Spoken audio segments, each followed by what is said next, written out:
السلام علیکم ورحمۃ اللہ وبرکاتہ.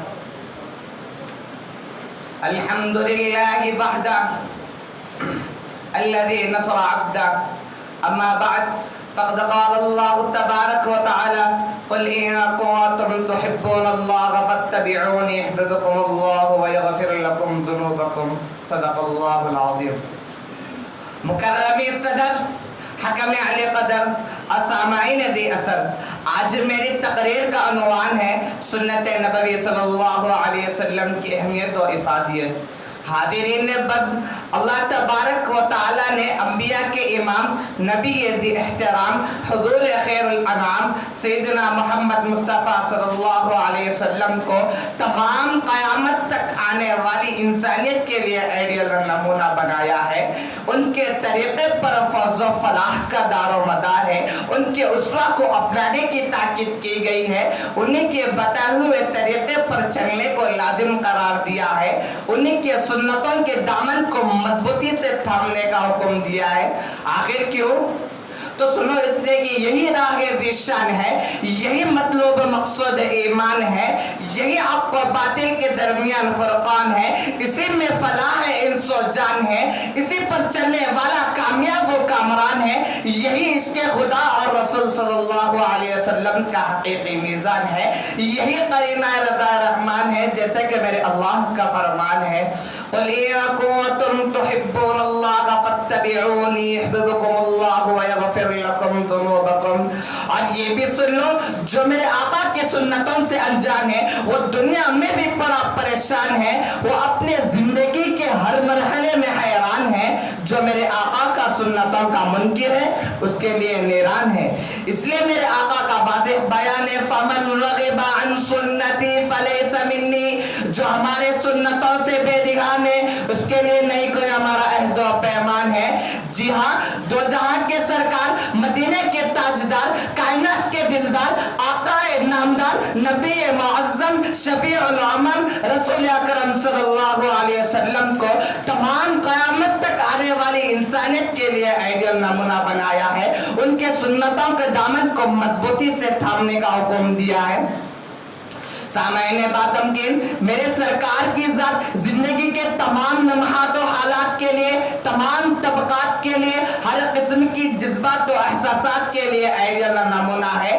میرے سرکار کی سنت زندگی کا حسین قرینہ ہے، ترقی کا زینہ ہے، محبتوں کا دفینہ ہے. اسی وجہ سے میں کہنا چاہتا ہوں کہ اگر تم دولت مند تاجر ہو تو مکے کے تاجر اور بحرین کے خزینہ دار کو دیکھو. اگر تم مہمان ہو تو ابو ایوب انصاری کے گھر اترنے والے اس مہمان مدینہ کو دیکھو. اگر تم قیدی ہو تو شعب ابی طالب کے قیدی کو دیکھو. اگر تم بادشاہ ہو تو سلطان عرب کے حالات پڑھو. اگر تم رعایا ہو تو قریش کے محکوم پر ایک نظر ڈالو. اگر تم کمانڈر ہو، سپہ سالار ہو تو بدر حنین کے سپہ سالار کو دیکھو. اگر تم فاتح ہو تو فاتح مکہ کی ایثار و کرم فرمائی سے سبق حاصل کرو. اگر تم شکست کھائی ہو تو معرکہ احد کا جائزہ لو. اگر تم استاذ ہو تو درسگاہ صفا کے استاذ و معلم کو دیکھو. اگر تم شاگرد ہو تو روح الامین کے سامنے بیٹھنے والے پر ایک نظر دوڑاؤ. اگر تم واعظ و مقرر اور ناصح تو مسجد نبوی کے منبر پر کھڑے ہونے والے اس خطیب کی صدائے دلنواز سے سبق حاصل کرو. اگر تم ریل اسٹیٹ کے کاروبار کو منظم کرنا چاہتے ہو تو بنو نذیر اور فدق کے زمینوں کے مالک کے کاروبار اور ان کے نظم و نسق سے خود کو آراستہ کرو. اگر تم یتیم ہو تو عبداللہ و آمینہ کے لخت جگر کو دیکھو. اگر تم بچے ہو تو حلیمہ سعدیہ کی اس لاڈلے کو دیکھو. اگر تم جوان ہو تو مکے میں بکریاں چرانے والے اس عظیم انسان کی سیرت پڑھو. اگر تم سفری کاروبار میں ہو تو بصرہ کے سالار کعبہ ان کی مثالیں پڑھو. اگر تم پنچایت کے قاضی اور عدالت کے جج ہو تو کعبے کے اس قاضی اور فیصلے نواز کو دیکھو کہ جس کے ایک فیصلے نے طویل جنگ کو ختم کر دیا.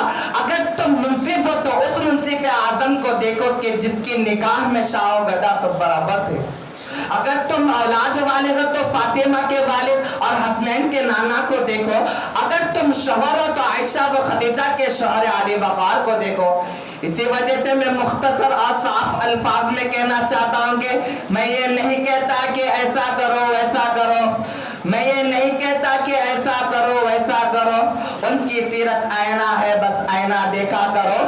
یہی وجہ ہے کہ حضرات صحابہ نے سب کچھ برداشت کر لیا، مگر میرے آقا کے سنتوں سے ایک لمحہ بھی انحراف کرنا پسند نہیں کیا۔ چنانچہ حضرت حذیفہ بن یمان رضی اللہ تعالیٰ عنہ جب عمرہ فارس کے ساتھ دستر پر بیٹھے تھے، لقمہ گرتے کی فوراً اٹھا کر کھا لیے۔ لوگوں نے کہا عمرہ فارس، اس کو یہ اچھا نہیں سمجھتے تو صاف کہہ دیے اترک سنت حبیبی لہؤلاء حمقا۔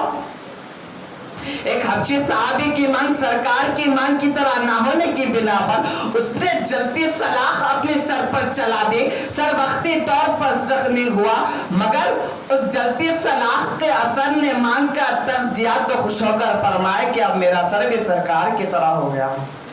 ارے بزرگان دین کے سرخین حضرت شبلی رحمت اللہ علیہ کو دیکھو کہ ان کا آخری وقت ہے، مریدین نے وضو کرا تو فرمایا کہ تم نے انگلیاں کا خلال چھوڑ دیا، دوبارہ وضو کراؤ۔ میں نہیں چاہتا کہ قبر میں میرے آقا کا سامنا ہو اور مجھ پر سنت چھوڑنے کا الزام لگائے۔ دیکھو حضرت نانوتوی رحمت اللہ علیہ کو انگریزوں نے گرفتاری کا وارنٹ جاری کر دیا، مگر 3 دن سے زیادہ روپوشی گوارا نہیں کی۔ پوچھنے پر بتلایا کہ میرے آقا کی سنت صرف 3 دن کی روپوشی ہے۔ بھائیو یاد رکھو، ہم لاچار نہیں ہیں، ہم مجبور نہیں ہیں، ہم لاوارث نہیں ہیں۔ ہمارے لیے ہمارے آقا نے زندگی کے آغاز سے موت تک اور کھلانے سے لے کر ضرورت پوری کرنے تک ہر مرحلے میں رہنمائی فرمائی ہے۔ اسی لیے سنتوں کو دیکھتے جاؤ اور اس پر عمل کرتے جاؤ۔ اسی وجہ سے میں کہنا چاہتا ہوں کہ ابھی ساز غم میں ترانے بہت ہے، ابھی زندگی میں فسانے بہت ہے، در غیب پہ بھیک نہ مانگو فن کی، جب تمہارے گھر میں خزانے بہت ہے۔ وما علینا الا البلاغ۔